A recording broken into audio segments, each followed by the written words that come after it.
C'est une journée qui se prépare déjà depuis plusieurs mois, puisque nos orientations pastorales de l'enseignement catholique sont très en lien avec toute la vie diocésaine.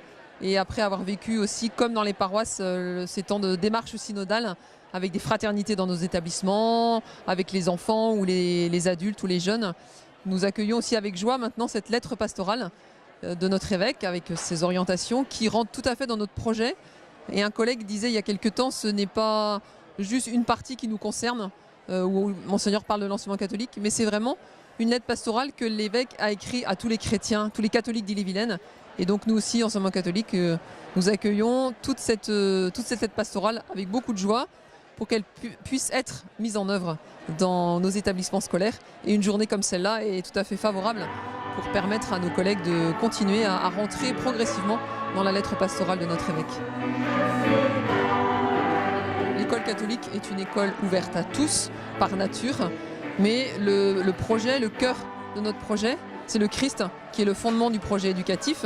Et moi j'aime beaucoup prendre cet exemple de regarder comment le Christ a accueilli les personnes qui sont venues le rencontrer ou vers qui il est allé à la rencontre. Il a accueilli toutes les personnes, quelles qu'elles soient. Il n'a pas demandé voilà, est-ce que tu crois, est-ce que tu crois pas. Mais il a accueilli. Et du coup, nous, dans nos écoles, c'est aussi pouvoir accueillir tout le monde, mais nos collègues, en particulier nos chefs d'établissement, qui portent cette mission pastorale, puisqu'ils reçoivent une lettre de mission, et le souci de se dire, voilà, mon école est ouverte à tous, mais je sais que notre projet, il est fondé en Christ. Nos collègues chefs d'établissement, eux, reçoivent la lettre de mission, donc une lettre pastorale, et à charge à eux, après, de mettre en œuvre dans leur établissement cette dimension pastorale. Alors ça va passer par différentes choses, ça va passer par l'accueil de l'élève. On parlait dans la lettre pastorale tout à l'heure, la première partie, Monseigneur parle de l'accueil. Voilà, comment est-ce qu'on accueille et au nom de qui on accueille. Il y a toute cette vie quotidienne, effectivement, où là, du coup, tous les parents peuvent s'y retrouver en disant je choisis cette école parce qu'effectivement, ce projet éducatif m'intéresse, parce que la façon dont on regarde mon enfant, ça m'intéresse.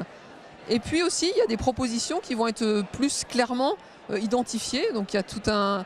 Dans chaque école, et là on va le travailler en particulier cette année, il y a un projet d'animation pastorale dans chaque établissement avec des activités qui vont se décliner de différentes façons, soit en culture chrétienne pour tous, soit des moments d'approfondissement de la foi chrétienne pour ceux qui ont envie d'aller un petit peu plus loin.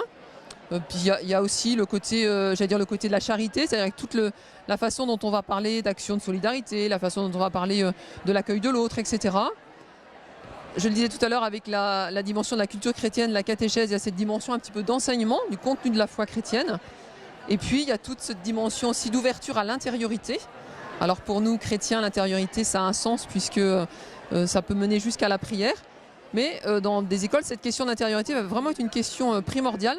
C'est-à-dire comment est-ce qu'on la travaille et qu'est-ce qui fait que la façon dont on la travaille dit quelque chose de notre projet ancré dans l'évangile, ancré dans le Christ. On travaille aussi beaucoup avec les prêtres de nos paroisses et on les remercie parce que vraiment ils travaillent avec nous. C'est-à-dire que dans un établissement scolaire, il est dans telle ou telle ville, donc il est aussi en lien avec telle ou telle paroisse. Et nous avons la joie aussi de voir les prêtres qui viennent aussi travailler avec nous au service de cette annonce de l'évangile. Donc il y a tout ce travail avec les paroisses qui se tissent petit à petit.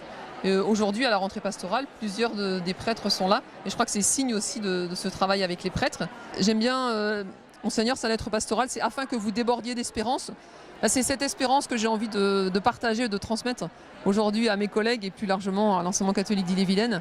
Je crois que cette espérance qui est le Christ, elle habite nos cœurs, nous, équipe diocésaine, et on a envie de la partager avec tous nos collègues.